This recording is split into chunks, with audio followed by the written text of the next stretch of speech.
नमस्कार, मैं हूं Pankaj Kumar. TV 9 digital platform पर आपका स्वागत है। आज हेल्थ क्लास में बात करेंगे कि डीआरडीओ द्वारा तैयार किया गया डीआरडीओ 2G मेडिसिन की जरूरत भारत में बहुत ज़्यादा क्यों है? लोग इसका बेसब्री से इंतजार क्यों कर रहे हैं? इसमें क्या खास ऐसी विशेषता है जिसको लेकर के इसका इंतजार भारतीय को है? दरअसल डीआरडीओ ने दावा किया है कि पाउडर्ड फॉर्म में ये दवा लोगों के शरीर के अंदर जब पहुंचता है तो ये बड़ी ही आसानी से संक्रमित और गैर संक्रमित सेल में भेद कर लेता है, डिफरेंशिएट कर लेता है। और आपको मालूम है कि वायरस क्या करता है? वायरस पहले संक्रमण के बाद सेल का जो पूरा प्रक्रिया है उसको हाईजैक कर लेता है। तो जैसे ही ये दवा उस संक्रमित सेल में घुसता है, वायरस के मल्टीप्लिकेशन और उसके रेप्लिकेशन को पूरी तरह से रोक देता है और जो सेल के अंदर वायरल प्रोटीन्स और उसके जो एनर्जी हैं उसको पूरी तरह से छिन्न भिन्न कर देता है। यानी वायरस की जो सबसे बड़ी क्षमता, जिसके कारण वायरस का जो वायरुलेंस है, मतलब घातकता है, मारने की जो क्षमता है, उसको पूरी तरह से छिन्न भिन्न कर देता है, निष्प्रभावी कर देता है, निष्क्रिय कर देता है। और ये जो इस दवा की क्षमता है, इसलिए इस दवा को सजीवन बूटी माना जा रहा है। जी हाँ, क्योंकि कोरोना एक तरह से लाइलाज बीमारी है। जो लोग इसके संक्रमण में पूरी तरह से आ जा रहे हैं, उनका जान तक बचना मुश्किल हो जा रहा है।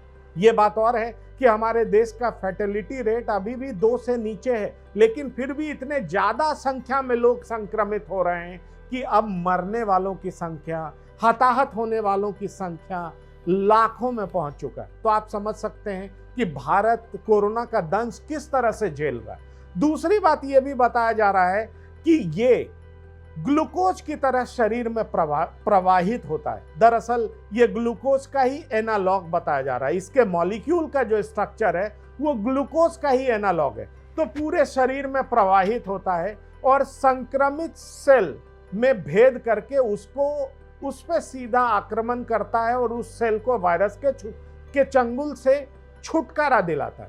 और इतना ही नहीं, ये शरीर के तमाम अंगों के अलावा फेफड़ों में भी ये जाता है और वहाँ भी जो सेल संक्रमित हैं उनको वायरस से छुटकारा दिलाता है। तो आप समझ सकते हैं कि किस तरह से शरीर के अंदर घुस करके, सेल के अंदर घुस करके ये बीमारी का उपचार करता है। ध्यान रहे, वैक्सीन क्या करता है? बचाव करता है, जबकि ये दवा है, ये उपचार करता है।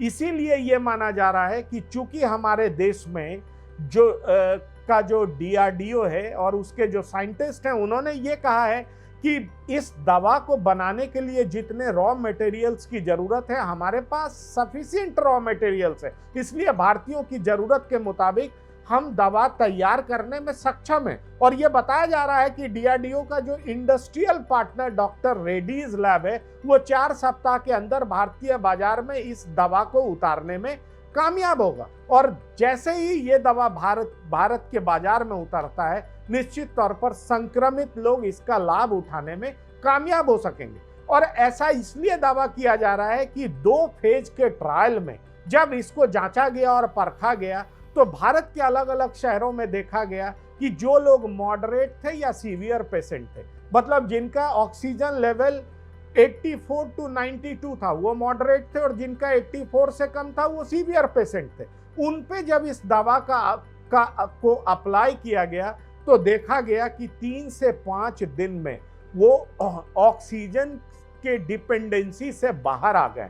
तो आप समझ सकते हैं कि जिस तरह से 5 से 6 गुना ज़्यादा ऑक्सीजन की ज़रूरत हमारे देश को बढ़ गई है, उससे भी छुटकारा दिलाने में ये दवा कारगर है, ऐसा दावा किया जा रहा है डीआरडीओ द्वारा। भारतीय बाजार को इसकी बेहद ज़रूरत है, क्योंकि आने वाले समय में ऑक्सीजन पे डिपेंडेंसी लोगों की कम होगी और बहुत जल्दी लोग अस्पताल से इलाज करा करके घर वापस आने में कामयाब हो सकेंगे। और इतना ही नहीं, जो होम आइसोलेशन में भी मॉडरेट पेशेंट होंगे, उनका इलाज इस दवा की मदद से किया जा सकेगा।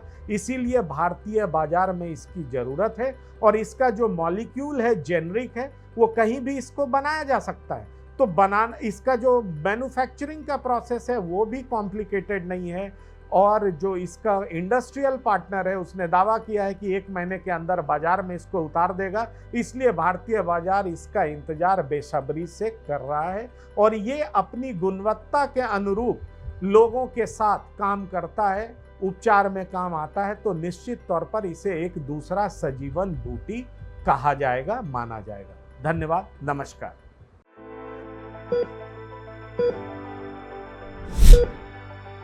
Thank you.